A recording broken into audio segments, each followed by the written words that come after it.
और देखिए, जिस टेरर लैंड को बसाने के लिए पाकिस्तान ने आवाम का पाई लुटा दिया, 2 वक्त की रोटी खिलाने का पैसा तक नहीं बचा। आतंक की उसी सल्तनत का एक और किला ढह गया। हाफिज सईद के करीबी मक्की के माथे पर ग्लोबल टेररिस्ट का ठप्पा लग गया।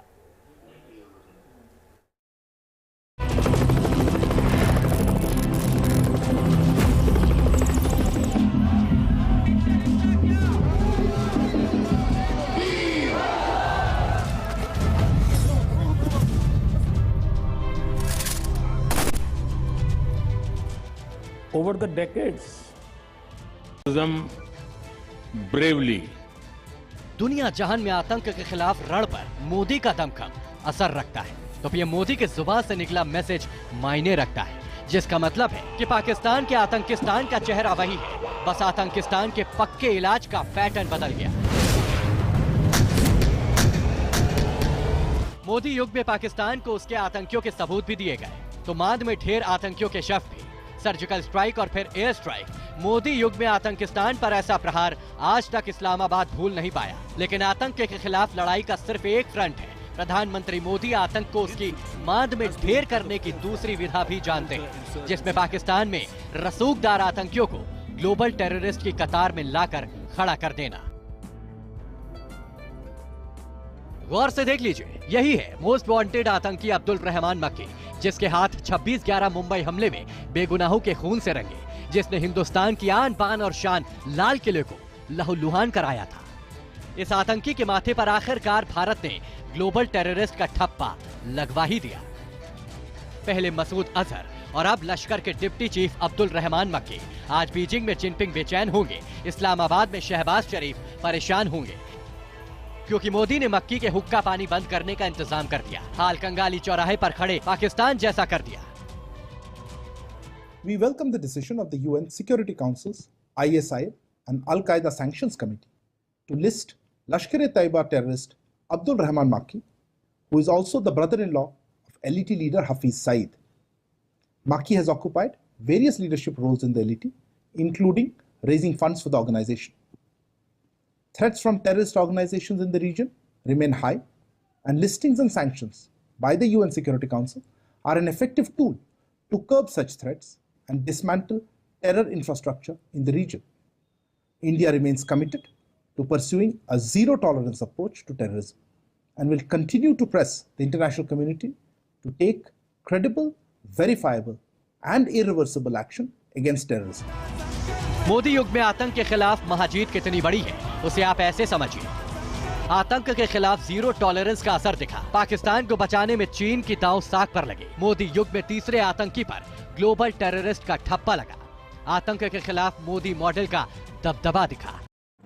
हाफिज अब्दुल्ला जो अब्दुल रहमान मक्की के वालिद हैं, उन्होंने हाफिज सईद के साथ मिलकर जमातुल दावा और लश्कर तैयबा बनाई थी, और वो चाहते थे कि उनका बेटा अब्दुल रहमान मक्की भी जहादी बने। और ये बड़े कट्टर किस्म के नज़रियात रखते हैं। अब्दुल रहमान मक्की और जमहूरियत के मुखालिफ हैं, दोस्ती के मुखालिफ हैं इंडिया और पाकिस्तान के दरमियान।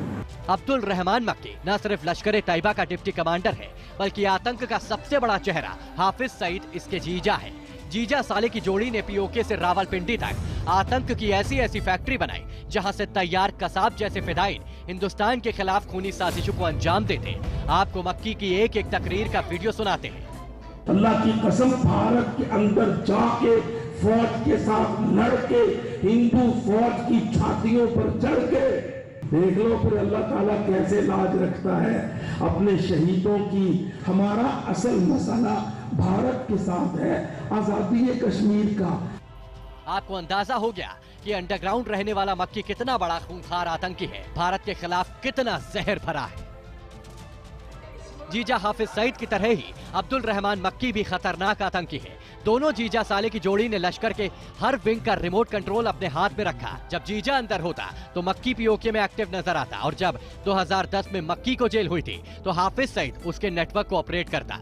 और दोनों जीजा साले का मकसद एक है, आतंक की फैक्ट्री को आबाद रखना, हिंदुस्तान के खिलाफ साजिशें करना।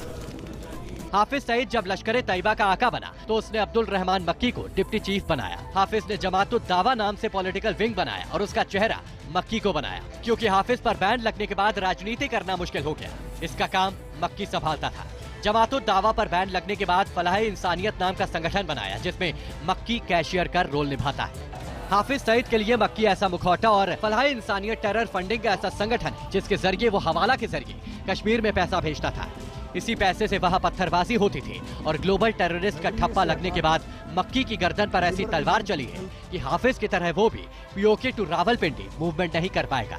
टेरर फंडिंग के हर रूट पर नजर रखी जाएगी और अगर पाकिस्तान ने फिर से दुनिया को धोखे में रखने की कोशिश की तो तलवार पाकिस्तान की गर्दन पर चलेगी। लेकिन लश्कर पर मोदी स्ट्राइक का ये तो महज ट्रेलर भर है।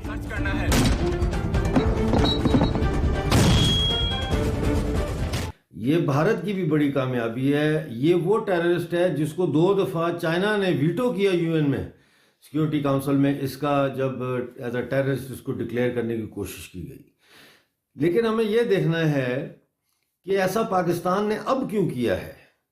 पहली बात तो ये है कि जितनी भी टेररिज्म ख़त्म करने के लिए पाकिस्तान को इंटरनेशनल एड मिलती रही है, वो पैसे तो पाकिस्तान की आर्मी ने टेररिज्म को बढ़ाने के लिए इस्तेमाल किए।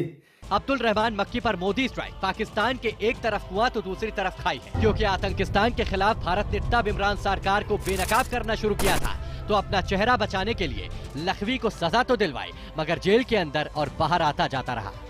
पाकिस्तानी सरकार में ना तो हिम्मत है और ना ही हैसियत। ऐसे में मक्की के बाद अब लखवी का नंबर आना तय है।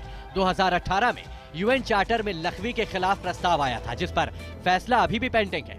माना जा रहा है कि मोदी स्ट्राइक में अगला टारगेट लखवी ही है। जब तक पाकिस्तान के आतंकी भारत के खिलाफ बम बंदूक उठाते रहे तब तक भारत अंतर्राष्ट्रीय मंचों पर पाकिस्तान को बेनकाब करता रहेगा, आतंक के हर नेटवर्क को तोड़ता रहेगा। Team news nation. और इसी के साथ